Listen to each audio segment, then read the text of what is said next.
Noida international airport और ग्रामीण क्षेत्रों को यमुना प्राधिकरण ने बड़ी खुशखबरी दी है। नायल के सीईओ डॉक्टर अरुणवीर सिंह ने ऐलान किया कि ईडा सिटी में 750 मेगावाट और 400 मेगावाट के 2 पावर प्लांट लगेंगे।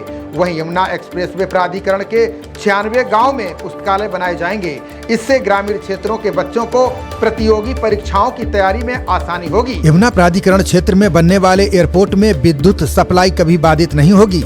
आंधी आया तूफान, इसका बिजली व्यवस्था पर कोई असर नहीं पड़ेगा। नायल के सीईओ अरुणवीर सिंह ने हमारे संवाददाता कैलाश चंद से बातचीत के दौरान बड़ी जानकारी दी है। उन्होंने बताया कि नोएडा इंटरनेशनल एयरपोर्ट के अंदर विद्युत वितरण को लेकर नायल की तरफ से टाटा को विद्युत वितरण का एग्रीमेंट कर दिया जाएगा, जिसमें टाटा ईडा सिटी में 750 मेगावाट और 400 मेगावाट के 2 पावर प्लांट तैयार करेगा। वहीं 10 मेगावाट का एक सोलर प्लांट भी बनाया जाएगा, जिनमें एक सब स्टेशन को स्टैंड बाई रखा जाएगा। इससे आपात स्थिति में एयरपोर्ट को विद्युत आपूर्ति सुचारू रूप से मिलती रहेगी। इसके अलावा यमुना एक्सप्रेसवे प्राधिकरण द्वारा ग्रामीण क्षेत्रों के 96 गाँव में पुस्तकालयों का निर्माण करवाया जाएगा।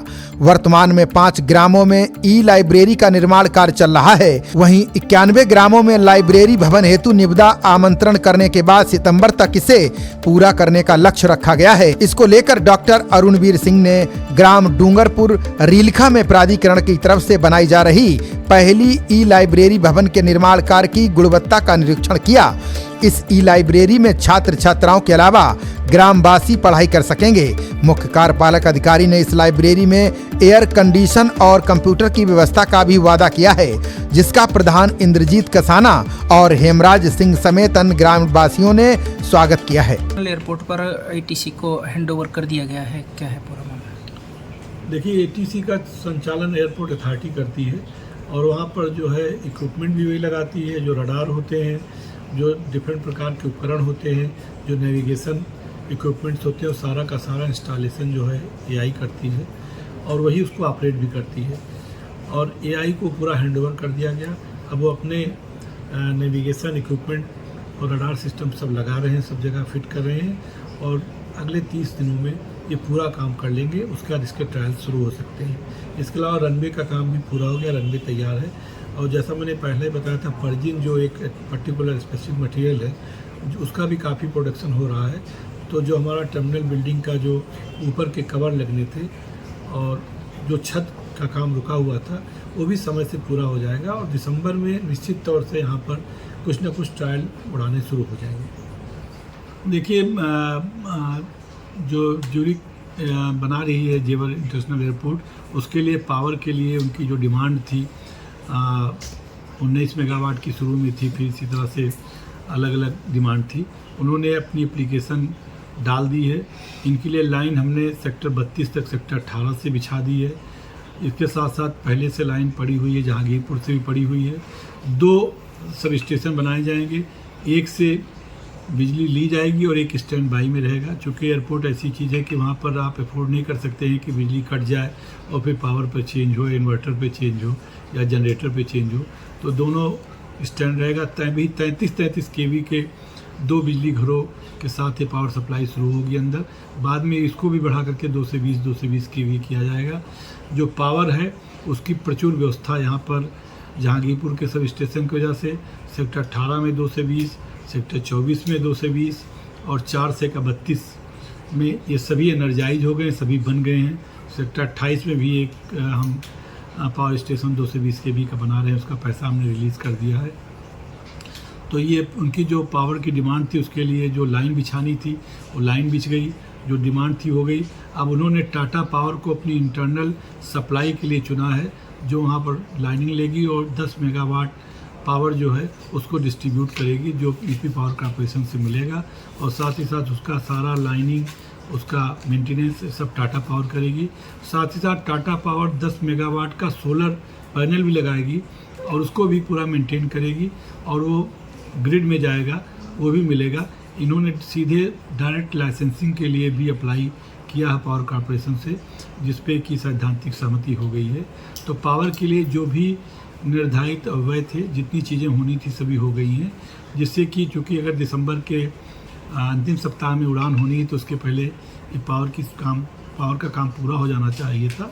जो कि पूरा हो गया है और उनको कनेक्शन 1-2 दिन में ऑफिशियली मिल जाएगा। सर, यमुना प्राधिकरण के 96 गाँव में लाइब्रेरी खोली जाएगी और पहली लाइब्रेरी आज खोली जा चुकी है, क्या है पूरा मामला? देखिए, हम लोगों ने काफ़ी NGO और स्वैच्छिक संगठन पाठशाला खोलने का एक अभियान चलाए हुए थे और लोग समय समय पर मेरे पास मुझसे भी मिलते थे और उनकी जो चीज़ें थी उससे मैं काफ़ी मोटिवेट हुआ। मुझे भी लगा कि ये बहुत बड़ा काम है और ये ज़रूर होना चाहिए।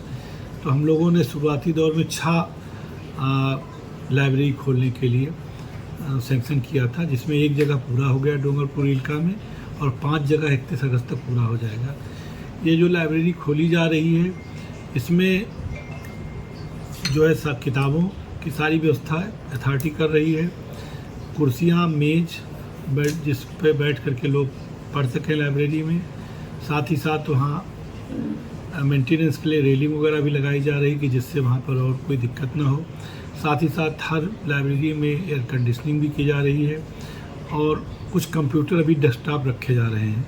सेकंड फेज पर यहाँ पर सब जगह पर जो है वो लैपटॉप या इस तरह की चीज़ें, आईपैड की जैसी चीज़ें हम लोग 10-10 रखेंगे और कुल 96 जगह बनाएंगे। तो 6 अभी हो गया, 90 जगह और हमारा टेंडर कल निकल जाएगा। कुल 96 लाइब्रेरी बनाएंगे क्योंकि हमारे 96 अर्बन गांव हैं और इसके बनने से गांव के जो बच्चे हैं जो पढ़ रहे हैं उनको वो सुविधा होगी। कल जहाँ मैंने शुभारम्भ किया वहाँ मैंने देखा कि बच्चों की जो मांग थी उनकी लिस्ट के अनुसार किताबें आई हैं। जो CBSE कर रहे हैं उनके हिसाब से किताबें आई हैं, जो ग्रेजुएशन कर रहे हैं उनके हिसाब से किताबें आई हैं, जनरल नॉलेज की किताबें आई हैं, जो प्रतियोगी परीक्षाओं से संबंधित किताबें आई हैं। तो जो बच्चों के लिए उनके भविष्य को बनाने में लेकर के जो कार्यदायक हो उस तरह की किताबें मंगवाई जा रही हैं। तो ये लाइब्रेरी एक शुरू हो गई है, 5 और इस महीने शुरू हो जाएगी और 90 जो अगले 3 महीने के अंदर हम बना करके हैंड ओवर करेंगे। साथ ही साथ हर गांव में एक स्किल डेवलपमेंट सेंटर बनाएंगे। इसकी ज़रूरत इसलिए है क्योंकि हमारे यहाँ 3000 फैक्ट्रियाँ आनी है, 3000 प्लस, और अभी 4-5 फैक्ट्री ही चल रही है और इन फैक्ट्रियों के आने के बाद काफ़ी रोज़गार, करीब 7.5 लाख रोज़गार जो एस्टिमेटेड है इस इलाके में पैदा होगा अभी तक का जो एस्टिमेशन है। तो इनके लिए स्किल डेवलपमेंट चाहिए, नहीं तो जो बच्चे बिना ट्रेनिंग के रहेंगे, भले वो ग्रेजुएट भी हों, तो उनको अच्छी नौकरी नहीं मिल पाएगी, स्किल नौकरी नहीं मिल पाएगी और केवल छोटी नौकरियां मिलेंगी।